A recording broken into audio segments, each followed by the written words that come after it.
This is an old trick, and we should know better to fall for it. And I see it rising, and the only thing I can do is to use my voice and encourage others and raise my children to know right and wrong. And It started on a private flight in September 2016, but what happened inside that cabin triggered an 8-year legal war. While headlines focused on a standard celebrity split, heavily redacted FBI documents and court filings tell a far more clinical story. Angelina Jolie famously told The Guardian that her only goal was for her family to heal.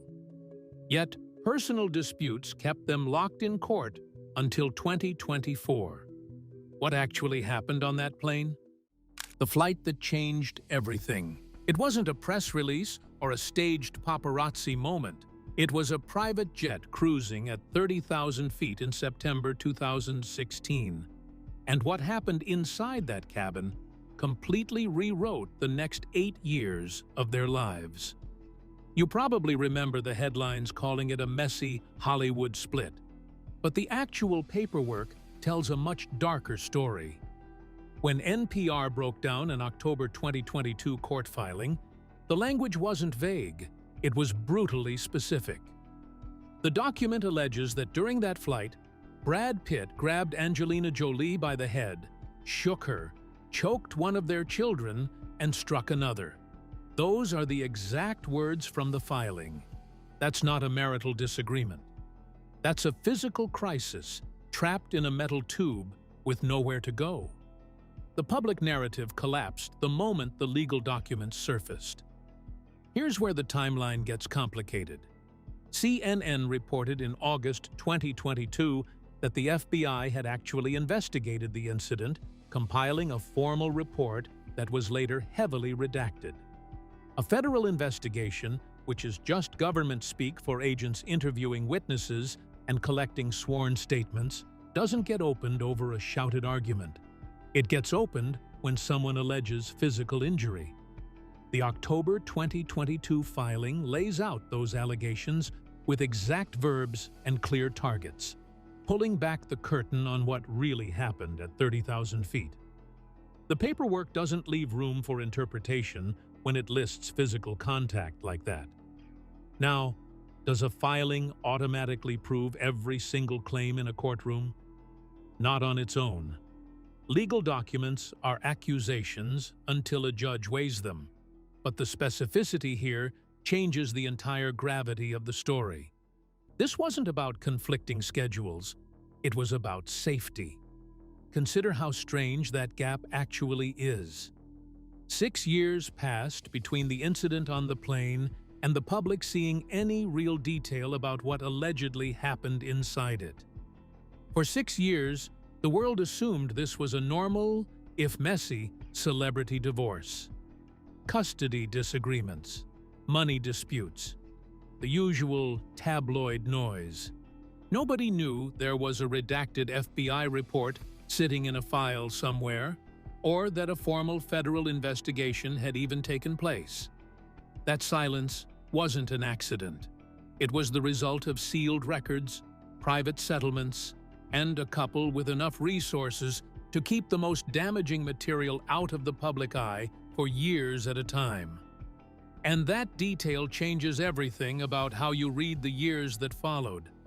Most celebrity divorces play out through property disputes and carefully worded statements. This one played out through emergency motions and sealed testimonies. If the court filing describes multiple acts against both Jolie and the children, why did the public first hear it as just another celebrity breakup? Because the entertainment machine runs on simplification. Outlets needed a clean headline, so they sanded down the edges of a family trauma until it fit neatly into a gossip column. But the paperwork never changed. The allegations stayed exactly as detailed as they were on day one. The real story was never about a divorce. It was about survival. You can track the shift just by looking at how Jolie's legal strategy evolved. She stopped negotiating for assets and started negotiating for distance. Every motion filed after 2016 circles back to that single flight. When you read the NPR summary alongside the CNN coverage of the FBI materials, you realize the media cycle completely missed the emotional core. They were covering a tabloid scandal while she was quietly documenting a genuine threat to her children. Court records from that period show a pattern, not a single outburst. Filing after filing references the same incident, the same aircraft, the same night, as if everything that came afterward was simply an attempt to answer one question. How do you protect a family after something like that has already happened in front of them? That flight incident would become the legal starting point, but it also explains something deeper. Jolie was not just fighting a breakup. She was fighting for the idea that her family could still be safe. To see why that mattered so much, you have to go back to the moment she said the one thing she wanted most was for her family to heal. What did she actually mean by that? And why did it take 8 years to get there? What Jolie said publicly, for 5 years, nobody knew what she actually meant by that. By the time 2021 rolled around, the entire world had already firmly picked a side, fueled by an endless, deafening media cycle that demanded a hero and a villain. The headlines were ruthless and relentlessly one-sided. They painted Jolie as the bitter, calculating ex-wife, weaponizing her children for legal leverage. Conversely, the press framed Pitt as the victimized, misunderstood father, just trying to put his shattered life back together. Almost nobody stopped to genuinely listen to the one thing she actually said, instead of the fabricated narrative everyone had already decided she meant. On September 4th, 2021, Jolie sat down for an interview with The Guardian. The context of this interview is crucial. She was there to promote a book about the legal rights of children. Yet, inevitably, the conversation turned toward the looming, unavoidable shadow of her own divorce. She didn't lash out. She didn't offer a dramatic monologue or point fingers. She offered exactly one line, delivered with a deliberate, agonizing restraint, and then flatly refused to say another syllable on the subject. The exact quote was, "I just want my family to heal." Nobody realized she was not talking about a messy breakup. She was talking about a profound, catastrophic injury. At the time, the machinery of celebrity gossip devoured that quote. Every major outlet framed that single line as a sad, defeated concession. They painted a picture of a woman who had finally run out of steam, someone who had lost the great PR fight and was retreating into the shadows. Nobody connected those words to the claustrophobic nightmare of a private flight that had happened half a decade earlier. Nobody knew about the explosive, heavily redacted FBI allegations that would be formally filed in a public court 12 months later. For an entire year, that one sentence hung suspended in the air, completely uncontextualized, brutally misunderstood, and entirely overlooked by a public that just wanted juicy, tabloid fodder. Now, we have to pause and ask the objective question. Does one interview quote prove anything on its own? No, it doesn't. People say all kinds of heavily curated things in press interviews, especially in Hollywood. Furthermore, Pitt has consistently, vehemently, and repeatedly denied every single allegation made in those subsequent court filings. Legally speaking, there has never been a criminal conviction stemming from that flight. There has never been a civil judgment holding him liable for abuse. But when you go back and read that Guardian interview now, armed with the knowledge of what was sitting in sealed federal files, every single syllable reads completely differently. That line was never a plea for sympathy. It was a warning. Think about the specific psychology of those words. When someone explicitly says they want their family to heal, What does that tell you about what they believe was broken in the first place? It doesn't mean they are simply sad that a romantic relationship ran its course. It means they believe a tangible, violent event happened that left permanent psychological damage. It means they do not think the fight is over. They think they are still in the triage stage. It means they do not think anyone has even started to clean up the wreckage. For 5 incredibly long years, that was almost the only thing she ever said publicly about the entire divorce. Think about the sheer discipline that requires. She didn't call him names in the press. She didn't purposefully leak private text messages to TMZ. She didn't sit down for a lucrative, tear-filled tell-all television special.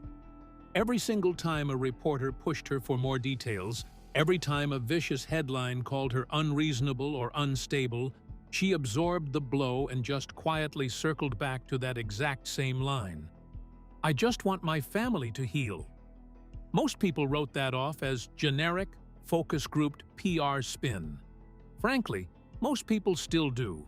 But if you hold that quiet, desperate plea up next to the brutal, clinical allegations from the October 2022 court filing, you finally start to see what she was actually saying. She wasn't negotiating for public opinion, and she certainly wasn't trying to win a popularity contest. She was negotiating for something much quieter and much more vital. She was desperately trying to end a fight that nobody else even realized was still happening. Jolie's own chosen words make the emotional stakes of this separation unmistakable. But the next layer of this saga is where the story abruptly stops being only personal and starts becoming ruthlessly financial. Once the core of the conflict was forcefully moved from the trauma of a family to the gated vineyards of Chateau Miraval, the fight was no longer just about surviving the past. It was about who fundamentally controlled the future and what exact pieces of her autonomy had to be signed away first. So, what exactly did Brad Pitt demand that Angelina Jolie absolutely refused to give him? The Miraval fight. He demanded control of Chateau Miraval. By February 2022, this was no longer a divorce. It was not even a fight about children. It had become a pure business lawsuit, filed in Los Angeles Superior Court. Brad Pitt claimed that he and Jolie had a secret unwritten agreement that neither would ever sell their share of the winery without the other's explicit permission. For 8 months, that was the only version of the story the public heard. Then, in October 2022, Jolie filed her cross-complaint, and she said that agreement did not exist at all. No written document, no signed contract, no witness testimony, nothing that had ever been recognized by any court anywhere. That is the exact claim on the public court record, first reported by the LA Times. This is the moment the entire fight changed shape forever. Up until this point, every part of the conflict had been about family, safety, trauma. Now, it was about contracts. Now it was about power. Nobody was talking about the flight anymore. Nobody was talking about healing. All the court filings suddenly became about grapevines and share classes and right of first refusal, which is basically a legal term that means you get to say no before anyone else can buy something. Here's what made the timing so strange. Pitt's original lawsuit, filed in February 2022, specifically named the buyer Jolie had sold to as connected to a Russian billionaire, a detail the LA Times flagged immediately because it added a geopolitical layer to what should have been a straightforward property dispute. Suddenly, a French vineyard that Pitt and Jolie had purchased together back in 2008 and spent years restoring wasn't just a marital asset anymore. It was being framed in filings as a potential national security concern, even though nothing in the public record ever substantiated that framing beyond the initial accusation. Now, does that mean one side is right and the other is wrong? No. Courts have never ruled definitively on that claim one way or the other. Pitt's legal team has consistently maintained that the agreement was real and binding. But what is not in dispute is that this was the point where two people stopped fighting over the past and started fighting over the future. Nobody watching at the time realized this was never actually about wine. When a divorce fight turns into a winery lawsuit, what does that tell you? The real stakes have become. It tells you that one side has decided they cannot win the argument about what happened. So they will instead win the argument about who owns what. It tells you that the fight is no longer about making something right. It is about making someone lose. And get this. This is the detail almost every outlet missed. Jolie did not sell her share for a profit. She sold it to get out. She had spent 6 years trying to negotiate every possible separation, every possible offer that would let her walk away completely. When Pitt refused every single one, she sold her half to a third party instead. Court filings from that period show her legal team framing the sale not as a business maneuver, but as an exit, the only path left after years of stalled negotiations over an asset. Neither side could agree to simply divide.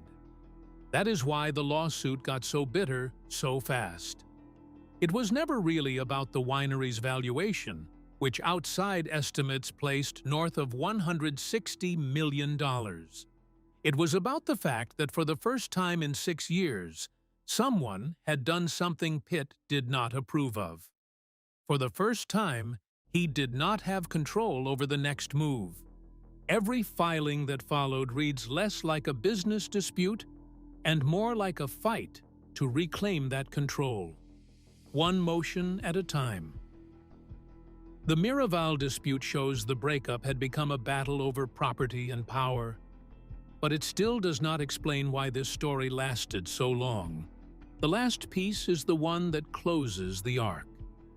After more than 8 years, the divorce was finally settled at the very end of 2024, and that ending matters because it shows how long the conflict kept expanding before it ever stopped.